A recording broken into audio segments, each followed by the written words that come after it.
Everyone, कैसे हैं आप सब। रसोई से चैनल पर आपका बहुत बहुत स्वागत है। चलिए गाइस, देख लेते हैं कि डीएफ को ऐसा क्यों लगता है कि मुझे बंदगी के आते हैं सलीके सारे, उसको फुर्सत ही नहीं थी मेरा खुदा होने की। किसको? डीएम को। डीएम क्यों नहीं आपकी वैल्यू करते, क्यों नहीं आपको समझ रहे होते। आप इतना उनको खुदा समझ रहे होते हैं, फिर भी वो आपकी रिस्पेक्ट नहीं करते, आपकी वैल्यू नहीं समझते। ऐसा क्यों हो रहा होता है? ऐसा इसलिए हो रहा होता है क्योंकि ना तो आप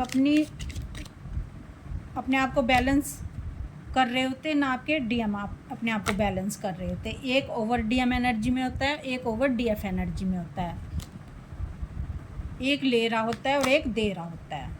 देखो, प्रेम अपने प्रियतम की तरफ भेजना उपासना, और प्रेम किसी से खींचना, जिससे आप प्रेम करते हैं उससे प्रेम खींच रहे हैं, यानी वासना। अपने इच्छाओं की पूर्ति करना, दूसरे को कंट्रोल करना, ये वासना होता है।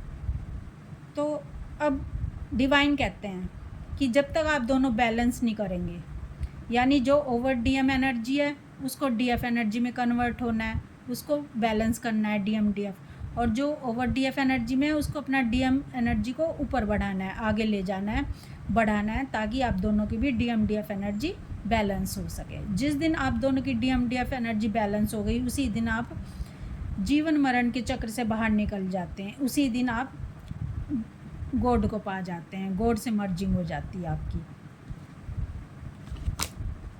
तो गाइज, ये जो आपके डीएम हैं, ये गलतफहमी का शिकार हो जाते हैं। इनको लगता है कि सब कुछ मैं ही हूँ, मेरी ही इच्छाओं की पूर्ति होनी चाहिए, मेरी ही रिस्पेक्ट होनी चाहिए, यानी ये लेने के भाव में होते हैं। ये भूल जाते हैं कि जिससे मैं ले रहा हूँ उसको रिटर्न भी करना है। तो जो डीएफ एनर्जी होती है, ये भूल जाती हैं कि जिसको हम दिए जा रहे हैं, तो वो हमारी रिस्पेक्ट नहीं करेगा जब तक उस सामने वाले को ये समझ नहीं आएगा, जब तक कि मुझको देना भी है, मेरे को वैल्यू भी करनी है, दूसरे की रिस्पेक्ट भी करनी है। तो यानी दोनों के लिए ही इनकी जो एनर्जी है वो जहर बन गई। एक को लेना आता है, एक को देना आता है। तो डिवाइन कहते हैं कि बैलेंस करो। जो डीएफ होती है वो अपनी डीएम एनर्जी को बढ़ाएगी, और जो डीएम होते हैं वो अपनी डीएफ एनर्जी को बढ़ाएंगे, यानी दोनों बैलेंस करेंगे। और इनको क्या लगता है, इनको डिवाइन कहते हैं कि बदलना पड़ेगा। आप जो गलतफहमी का शिकार है उसको आपको बदलना पड़ेगा। आप अपने आप को कर्ता समझ के बैठ गए हैं, आप समझ के बैठ गए हैं कि जो करने वाला हूँ मैं ही करने वाला हूँ। डिवाइन कहते हैं कर्ता तो मैं हूँ, ना तो आपके हाथ में जीवन है ना मरण है। और जब जीवन मरण आपके हाथ में नहीं, आपके हाथ में सांसें नहीं है, तो जो बीच का ये टाइम पीरियड है जीवन और मरण का, ये आपके हाथ में कैसे हो सकता है? तो आप तो सिर्फ माध्यम बने हुए हो।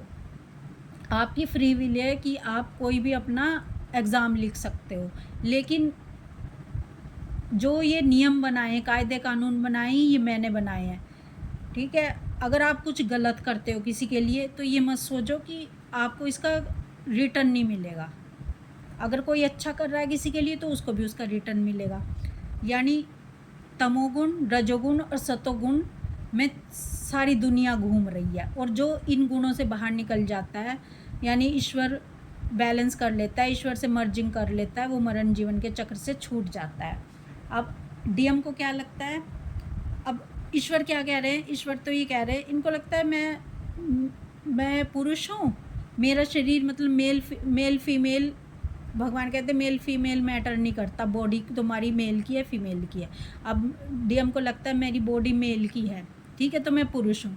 वो सिर्फ बॉडी तक ही सीमित हैं, शरीर ही देख पा रहे हैं, रंग रूप जाति धर्म, और शरीर स्त्री का है पुरुष का है, वहीं तक नहीं, उससे आगे भी बढ़ना है, चेतना को भी देखना है, यानी एनर्जी को भी देखना है, सोल तक पहुंचना है। ये जो तुम्हारे अंदर दिल धड़क रहा है, ये जो सांसें हैं, ये क्या हैं? यही तो एनर्जी है, यही तो ईश्वर का करंट है, यही तो ईश्वर है। ठीक है, इस तक भी पहुंचो, इसको भी सोचो, अपनी एनर्जी बाहर मत घुमाओ, अंदर की तरफ भी उतरो। अंदर भी एक दरवाज़ा है तुम्हारे, उसमें भी घुसो। ठीक है, डिवाइन ये कहते हैं, डिवाइन कहते हैं भाई पुरुष तो एक ही है, वो मैं हूँ, और संपूर्ण सृष्टि मेरी प्रकृति है। चाहे इसमें पेड़ पौधे हो, जीव जंतु हो, इंसान हो, कोई भी हो, ये सारी मेरी प्रकृति है।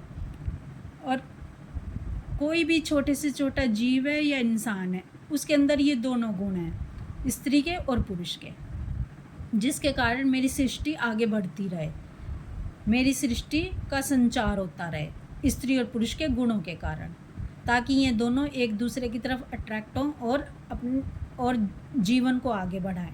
बस इसलिए मैंने इनके शरीरों में भेद किया है। और डिवाइन कहते हैं कि जब तक आप अपनी ईगो को नहीं छोड़ेंगे ना, तब तक ये अपनी डीएफ की वैल्यू नहीं कर पाएंगे कि डीएफ एक्चुअल में है क्या। डिवाइन कहते हैं पहले मनुष्य बनो। जिस दिन तुम मनुष्य बन गए, जिस दिन तुम्हारे अंदर मनुष्य के गुण आ गए, उस दिन तुम प्योर हो जाओगे, उस दिन तुम परमात्मा से कनेक्ट हो जाओगे। पहले मनुष्य तो बन जाओ, पहले अपने अंदर प्यार, करुणा, नर्चर करना और दूसरों की रिस्पेक्ट करना, दया करना सब पर, ऐसे गुण तो ले आओ। और जब तक ये गुण नहीं आएंगे, जब तक ये डीएमएन सरेंडर नहीं करना सीखते। जब आप सरेंडर करना सीख जाते हो, अनकंडीशनल लव में आ जाते हो, उसी दिन आप इंसान बनने योग्य होते हो। उसी दिन तुम डिवाइन से कनेक्ट कर सकते हो। उसी दिन तुम सारी दुनिया को समझ सकते हो। यानी जैसे तुम हो वैसी सारी दुनिया है। सोल लेवल पर देखना शुरू करो इंसानों को, इस शरीर से आगे बढ़कर देखो। उस दिन, जिस दिन ये बैलेंस कर लेंगे, यानी जिस दिन डीएफ भी बैलेंस कर लेगी और डीएम भी बैलेंस कर लेंगे, डीएम को झुकना आ जाएगा, डीएम को सरेंडर करना आ जाएगा। और ये तभी आएगा जब इनके जो कार्मिक हैं, जो इनकी थर्ड पार्टी है, वो इन्हें सबक सिखाएगी। ये जो अकड़ना है ना, इनका यही खतरनाक है, क्योंकि ये अकड़ना, जो अकड़ा हुआ है, जो तना हुआ है, जो झुकना नहीं जानता, समझ लो वो नकली इंसान है। और जिसे झुकना आता है, जिसे रिस्पेक्ट करनी आती है, जिसे देना आता है प्रेम, समझ लो वही असली आदमी है। तो गाइज़, तभी ये अपनी डीएफ की उसी दिन ये रिस्पेक्ट करते, उसी दिन इनको समझ आता है कि मेरी डीएफ ने मेरे लिए क्या किया है। मेरी डीएफ ने मुझे पलकों की छाँव में बिठाया। मेरी डीएफ ने जितना वो दे सकती थी उतना दिया है, मतलब अपना 100% दे दिया डीएफ ने। लेकिन इनको उसी दिन आपकी वैल्यू का पता चलता है जिस दिन ये झुकना सीख जाते हैं, जिस दिन इनकी ईगो की डेथ होती है।